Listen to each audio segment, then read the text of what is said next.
Hello लोगोफोर, नोंथांमोननि गेजेराव आं आरो मोनसे गोदानै फैनो गोनां बैसागु बड' मिउजिक भिडिअनि आपडेट लानानै फैबावबाय। लोगोफोर, बे भिडिअखौ जागायनायनि सिगांनो सोरबाफोर नोंथांमोना जुदि आंनि चेनेलाव गोदानै नायदोंब्ला अन्नानै चेनेलखौ साबस्क्राइब खालामनानै लादो आरो बेल आइकनखौबो क्लिक खालामनानै लादो, जाहाथे बिदिनो गोदान भिडिअ हगारोब्ला नोंथांमोना थाबैनो नटिफिकेशन मोननाय बायदि।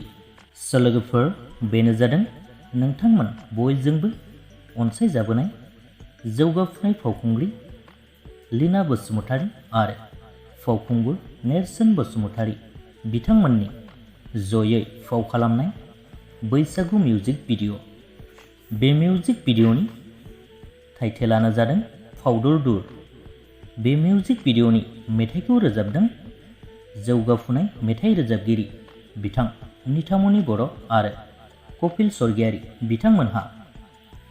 लोगोफोर, बे मिउजिक भिडिअखौ नोंथांमोना 8 एप्रिल एबा गाबोन फुंनि 6 रिंगायाव लीना बसुमतारी अफिसियेल चेनेलाव नुनो मोनगोन।